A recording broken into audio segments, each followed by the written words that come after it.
Welcome to the blog. My name is Craig Wynn, your host. I'm going to speak today about something that really very few people seem to understand. And I have a long history with this subject, including being the only person who accurately predicted that the Syrian government would fall and when it would fall.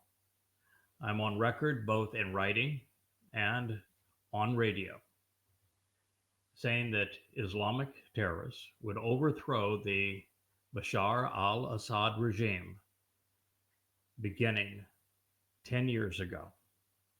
I doubled down again 5 years ago. I wrote about this for a third time and did a series of radio shows on it as recently as 1 year ago. And then, about 2 weeks before it occurred, when there was silence throughout Syria, I spoke of it again. And I did a series of programs specifically announcing when, where, why the Syrian regime would fall. And that's just the most recent episodes on a long story, a long history of what I've come to know about this part of the world. And the reason I want to share it with you is because I was not only able to predict what was going to occur in Syria, unlike any of the talking heads on any of the mainstream media outlets, I know specifically what this terrorist group is going to do now that they're in control of Syria. I understand who funded them and provided their weapons. I know what the implications are going to be for the United States as well as for Israel. But I also understand what occurred in the greater context, not only of America's intervention in the Islamic world, but also the whole history of Islam and how this pertains to what has occurred in the last 1400 years. Now, I earn some credentials in this regard, and that I have composed the most complete, the most interconnected, the most chronological, the most contextual and accurate presentation of the religion of Islam ever written. The 5 volumes exist under the title Goddamn Religion. Each volume is over 800 pages, and in them, I systematically rearrange every surah in the Quran so that they appear chronologically as opposed to the jumbled mess they are currently arranged in. And then I use the 2 historical hadith accounts to place every surah in the context of Muhammad's life so that the religion he conceived is understood. It is impossible to argue with the conclusions that are drawn from this in-depth analysis of the oldest Islamic sources. Because if those sources are accurate, so are my assessments.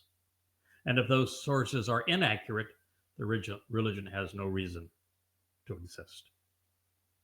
So we'll talk about the history of Islam and what it represents and what it's going to manifest in Syria now that fundamentalist Salafi Muslims are in charge, as well as how we got to this place. And then I will share how I was able to predict what occurred just this past 2 weeks ago. First, when America invaded Afghanistan and then Iraq, at the time I had a reasonable relationship with George W. Bush. I knew people in his administration. I knew him personally. Not to say I liked him, not to say I respected him, because I didn't. But I knew what he had told me before he was elected president, that he was looking to be a wartime president, that he wanted a reason to put America on a war footing because he knew that it is what makes presidents popular. And I knew that on the morning of 9/11, he would use this as the excuse to send Americans off to war. And I knew it would be a disaster. In the years immediately after 9/11, 2001, I did 5,000 talk radio interviews on every meaningful syndicated radio program in the United States, many in Britain, Australia, and around the world. And my message was singular, that America's invasion of Afghanistan and then later Iraq would prove disastrous, that it was guaranteed to make a bad situation worse, and that there was no chance for a positive outcome. At the time, no one was making those claims. And I turned out to be right when no one else was. Now, that should matter to you, because the reason I was right is because on the morning of September 11th, 2001, I knew that there was something going on here that was the opposite of what we were being told. That those Muslims who flew planes into America's buildings had not hijacked their religion. They had not misinterpreted their religion. They were living their religion as good Muslims. Immediately after 9/11, I had the opportunity to go directly to the Israeli Knesset. I was sponsored by the Mossad, and the purpose of my trip was to meet with members of Al Qaeda, Hamas, Hezbollah, and Islamic Jihad. And they arranged those meetings. Now, the reason that this is exceedingly important is that I think I'm the only American to have interviewed Al Qaeda at the height of its power and prominence and survived the ordeal. I was taken to an underground bunker with specific instructions provided by the Israeli Mossad, such that I could ask them why they flew planes into our buildings and why they thought that was a good idea. The book that chronicles that event is called Tea with Terrorists. It was published immediately after 9/11 and immediately after my meeting with Al Qaeda, Hamas, Hezbollah, and Islamic Jihad. It was an interesting meeting, to say the least, because 3 of the terrorists that I met with, members of the Islamic Jihad, came in the meeting wearing uniforms that were made in America. They were carrying American weapons. They bragged and said, "You know what happened? Happened last night. It was now 23 years ago, as we look back on it now." And I said, "Yeah, I saw the news." I said, "That was us." What are they speaking about? Islamic terrorists had blown off the axles of a civilian bus carrying Israeli women and children. And when the bus ground to a halt, wearing fake Israeli IDF uniforms, they escorted the women and children off the bus. And then they blew their heads off at point blank range. And they bragged about it. This was my introduction to Islamic terrorism. And when I met with members of Al Qaeda, what they told me was that they were terrorists because that's what the Quran orders them to be. And they quoted both from the Quran and the Hadith to justify what they were doing, what they would do, and what they have done. Now, I was in a position that Every journalist, every politician, every academician in the world should have been it. But I was there alone, which is to say, based upon those answers, one of two things is true. They were either cherry picking the worst and most vicious of the Islamic citations out of a virtual mountain of noble and quality loving, peaceful quotes and making it seem inappropriately that the Quran and Islam were a death cult, or they were right, that Muhammad was a terrorist, that Islam is a death cult, and that they will continue to wage war on all humankind until only Islam exists. One of those two things is true. When I came back, I began that systematic analysis of the Quran. I translated all of its surahs. I set them all in context of Muhammad's life. I used the oldest chronological and quasi-historical sources, the oldest scriptural sources that exist in Islam that allege to be the words and deeds of Muhammad, the Sirah and the Taqrīq. And by using them, I was able to reassemble the entire Quran in the context of Muhammad's life. And when one does so, what you find is that Muhammad was a ruthless terrorist. He was a mass murderer. He was a pedophile, and he was a rapist. He was among the worst men who ever lived. One thing he was not is a prophet. Another thing he was not is a messenger of God.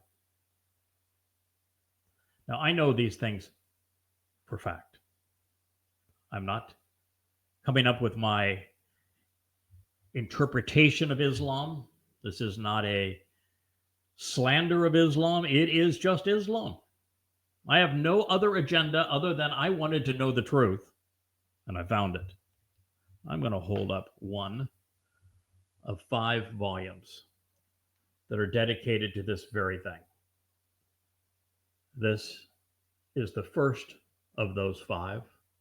As I've said, they're all over 800 pages. This is over 4,000 pages of analysis of the oldest Islamic scriptural sources.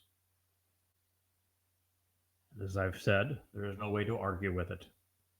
Because if those sources are accurate, then everything that I'm telling you is true and it's irrefutable. If those sources are not accurate, including the Tariq, the history of Islam's formation by Tabari, the Sirah, which is the biography of Allah's messenger, which is the earliest chronological and hadith source in Islam, and the Quran, where the messages of those sources are identical. They don't vary at all. And they were both brought to us exactly the same way, by people passing on messages based on their memory, lips to ears, for generations before any of this was written down. But the evidence, the blood-stained sands of Arabia, validate what those scriptural sources say. And what they present is that Muhammad was a complete failure in his role of messenger of Allah. As a matter of fact, as he began in what was Petra, not Mecca, he failed so miserably that the only followers he had in the entire community of Petra were less than 20. And this is after 12 years of making these claims. And all the Quran has to show for it is what I call the never-ending argument. Muhammad saying that because you have said bad things about me, my God's going to get you. You just wait. He is going to roast your britches in hell. In fact, The never-ending argument is the single most prevalent theme in the Quran, where everybody that knew Muhammad, everyone that knew Muhammad, knew that he was demon possessed. They knew that he was murderous. They knew that he was lying and making all of this up. And they held him accountable for it. And so the Quran responds by saying, no, no, he's the really truthful sayer, and everybody else is the ones that are lying. It's my guy is right and everybody else is wrong. And so, as proof of this, I'm going to torture them all in hell. I'm going to rip off their skins. I'm going to make them drink boiling water. I'm going to torture them forever. And just when the torture gets to the point that they cannot stand it anymore, I'm going to give them a new skin so I can torture them all some more. Allah spends all of his time in hell. Who do you think he might really be? He only speaks of being sadistic. And when he is not addressing these sadistic tortures that he intends, then he's promising murderers, terrorists, rapists, slavers, that they will be rewarded for the most immoral and abusive behavior the world has ever known by being given multiple virgins in paradise. These idiots believe it. But that's the Quran. The Quran is very clear. It says every good Muslim is a terrorist. Then it tells good terrorist Muslims to kill all the peaceful Muslims. It even says that the most wretched person of all, the people that are going to endure the hottest and deepest part of hell, are those hypocrite Muslims who don't fight jihad. Now, this is the truth. I will do a series of shows as part of the Yahweh blog that specifically detail Islam's beginning, how this religion came to be, what the oldest sources say. And some of the story that I'm going to tell you will seem stunning. And yet, I prove every word of it. Now, the reason I share this with you is that Islam completely failed in its birthplace. By the time that Muhammad was run out of town, with everyone laughing him out of town, following the satanic verses and the Knight's Journey, he would then find 20 pagans. These pagans lived in Yathrib, and he convinced them to agree to the Pledge of Aqaba. The Pledge of Aqaba denotes the beginning of the Islamic era. It's 12 years into the formation of Islam, and yet it is year one of the Islamic era, because the Pledge of Aqaba defines Islam. It is the birth of Islam. So what is the Pledge of Aqaba?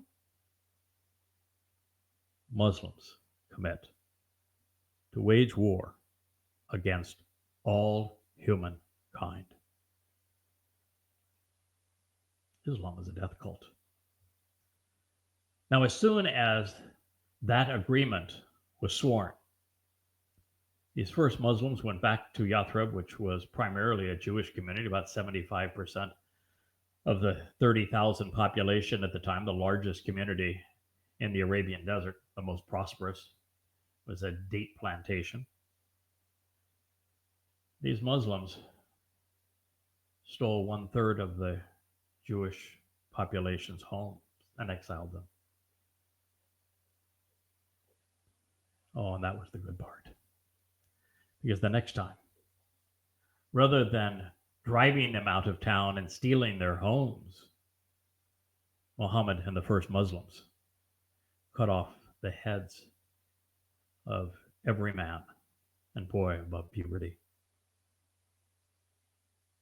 And then after cutting off the men's heads, they raped the women. And after raping the women, they enslaved the children. They did what the Muslims did as part of Al-Aqsa flood on October 7th, 2023. They abducted, they tortured, they raped, and they committed heinous acts of mass murder, all while shouting, Allahu Akbar.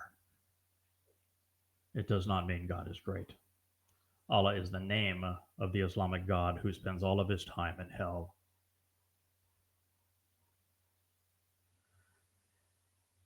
The story of Islam becomes much more interesting as we go forward, and I will share that with you in future programs. But it's important that you know what I have just shared, because it is the reason I was able to predict that everything America did, even with the world fighting on its side, would backfire, and that the blood and coin of Americans would not only be squandered in Afghanistan and in Iraq. In both places, it would make a bad situation worse. When America went into Afghanistan, a tiny part of the country was controlled by the Taliban. And the only reason the Taliban controlled any part of it is America, during the Jimmy Carter administration, with Zbigniew Brzezinski as national security advisor, came up with the lame, harebrained scheme that it would be fun to give the Russians a taste of what the Russians did to Americans in Vietnam. And so Zbigniew Brzezinski thought, why not we rent the Taliban from the Pakistani government? We'll reward the Pakistani government with the right to construct nuclear bombs, and we'll give them vast quantities of military equipment so they can shore up their dictatorship. And we will rent the Taliban from them, because the Taliban is an agency of the Pakistani government. It's like the Marines are an agency of the United States government. And we did, and we gave them all manner of weapons, including surface-to-air missiles, anti-tank missiles, and they killed lots of Russians. But once they had successfully tormented the Russians, now you had a group of Taliban, fundamentalist Muslims, armed with American weapons. So when Saddam Hussein, who was the closest ally in the West, and as bad as he was the best dictator in the Islamic world, decided to invade Kuwait en route to Saudi Arabia, which would have been a wonderful thing for the rest of the world, because it would have eliminated the fundamentalist Islamic mosques that breed terrorists the world over. But nonetheless, George Bush saw this as my opportunity for war. And so in the aftermath of 9/11, and during the Saddam Hussein invasion, George Bush decided that he would sacrifice American blood and coin to defend Saudi Arabia. Now, mind you, America doesn't sacrifice boots on the ground and American blood to protect Israel. But we did Saudi Arabia, that fundamentalist Islamic nation that was most responsible for 9/11. And so in the process, all we ended up doing was inspiring a bigger mess, because when Saddam Hussein invaded and America was chosen to rebuff them in Saudi Arabia, the very person and group that America hired and equipped to defeat the Russians said, if we can defeat the Russians, we can certainly defeat Saddam Hussein. And they were right. And so they pleaded with the Saudi government, the king, to drive those nasty Iraqis out of Kuwait and to keep them from invading Saudi Arabia. Saudi Arabians chose American blood rather than Osama bin Laden's crew, and that's what upset him. And to the degree that he took credit for 9/11, that was his motivation. I knew all of this. I read it. You can read it. As a matter of fact, if you want to read the plans for 9/11, they didn't come from Al-Qaeda in Afghanistan. No, they came from the Philippines. Ramzi Youssef wrote them. His computer was confiscated by the FBI because he was caught up in a sting on another terrorist act where he tried to blow up a trans-Pacific airline. And it was there they found the plan, more than a year in advance of it occurring, to take Muslims, have them go to American flight schools, learn to fly airplanes, hijack them, and fly them into those specific buildings. We knew it more than a year in advance. Even when Ramzi Youssef was convicted for his first attempt to blow up the World Trade Centers, when he drove a van filled with explosives into the basement and detonated it, when he was flown from the courthouse to the maximum security prison, he was able to look down. They removed the blindfold and they taunted him and say, "See, the buildings still stand." He said, "Not for long." Your government has not come clean with you in this regard. So we move forward now, and we have American troops in Afghanistan and in Iraq. And I'm doing thousands of radio shows saying, take them out. Don't deploy them there. They're dying for nothing. They're making a bad situation worse. There is no chance you will ever defeat a religion with bullets and bombs. I actually prescribed a 3-point plan to resolve this problem. I articulated it in a book I wrote at the time called Tea with Terrorists. I've repeated it many times on these programs. I actually included it in an open letter I wrote to Israel in the immediate aftermath of 10/7 of last year. But I knew what we were doing was disastrous. I knew exactly where it was going to lead. And one of the things that I said is that by entering Iraq and by telling the Iraqis that they would have one person, one vote, and that we would install democracy as we liberated them, that Americans obviously can't count. Religious people, particularly Muslims, do as their imams tell them, because their imams tell them, if you don't do it as we tell you, we'll either kill you or Allah will take care of you and torture you in hell. And of course, there were far more Shiite Muslims than Sunni Muslims in Iraq. So when we staged that first election, guess what?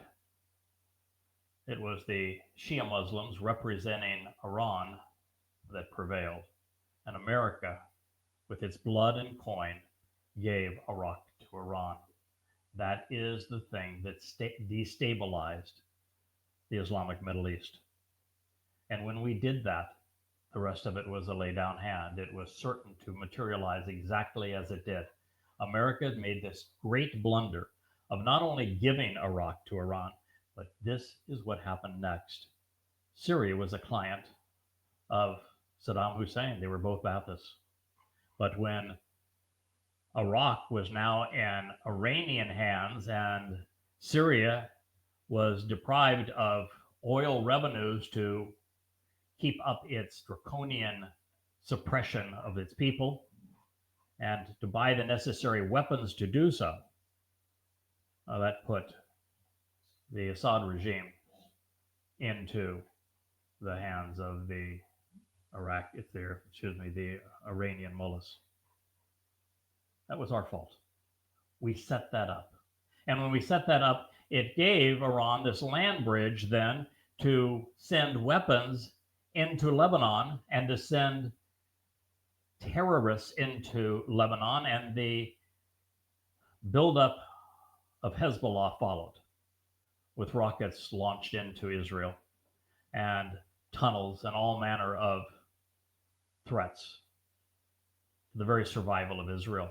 And in the process, they then found a soft spot where they were able to funnel large amounts of rockets and weaponry and money and guns into the Gaza Strip, which that same president, George W. Bush, told Israel to forfeit. And look at the cost of them having done so. That put all the pieces in place, but there was yet one more to fall. That is that the United States decided on another stupid thing. We would arm fundamentalist Sunni Muslims to offset the threat of the growing Shia Muslims because we had given Iraq to Iran. Al Sistani and his minions, and then the terrorist groups associated with the other Shiite clerics, were murdering Americans. And so we thought we give weapons to these Sunni Muslims. Well, they'll use it against the Shia. Oh, they didn't. You know where they used them? They used them to attack the minority groups in Iraq, including the Yazidi community, and of course the Kurds, and they became the Islamic State, an Islamic terrorist group manufactured by the United States, just as the United States had manufactured Al Qaeda by supplying weapons to the Taliban to fight Russia and Afghanistan. We were now 2 for 2. And in the process of doing that, we created an incredible cancer in the midst of this Syrian desert, and so much torment for people, and rape and kidnapping and murder. Hundreds of thousands of Syrians dead, and horribly, thanks to Angela Merkel and other progressives in Europe, a virtual flood of Islamic refugees out of the killing fields, not only there, but also because of our malfeasance in Libya, where we again made the stupid decision that because Muammar Gaddafi is a bad man, it's better if we overthrow him, as opposed to recognizing that if he is overthrown, the only power left are Islamic terrorists. The same thing was true with Saddam Hussein, a bad man. But what we empowered as a result was far worse. It's a lesson we have a tough time learning. We've now seen it again in Syria. Bashar al-Assad was a horrible human being. He tortured his own people. There are no good leaders in the Islamic world. This is who they are. We can't fix them. And I can assure you that this fundamentalist Islamic coalition that is now in control of Syria will be far worse. Women will be marginalized. They will have no rights. The minorities, for example, the Kurds, the largest ethnic minority in the world without a homeland, have already been bludgeoned, and they will be attacked because the country that funded the Islamic terrorists that deposed the Assad regime were funded and armed by Turkey. And they were funded and armed by Turkey because the Turks love a good genocide. And after the Armenian genocide, they decided, we'll have a genocide of the Kurds. Erdogan is a psychopath. And it was Erdogan's decision that if he armed these jihadists to take down the Assad regime, then he could resolve the problem that was tormenting him, which was the Kurds were free and safe and independent. That couldn't last with Erdogan. He wanted a means to kill them. This was it.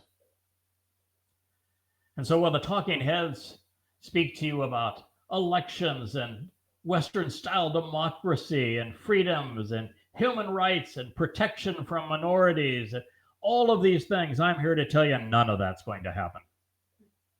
And I am certain of it. Why? Because I'm certain of Islam. It hasn't changed in 1,400 years, and it isn't going to change tomorrow.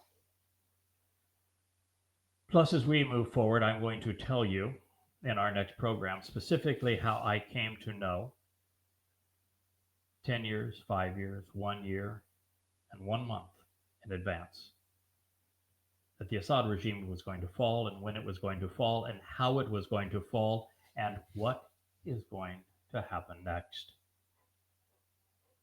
I've shared all of this, and I will share it again. And so in our next episode of the blog, I will bring you those answers so that you are forewarned, so that you're not taken by surprise, so that you not only know the truth, but you know the one who made it possible for you to be aware of these things and protect yourself from them. I am Craig Wynn. This has been the Young Lodge.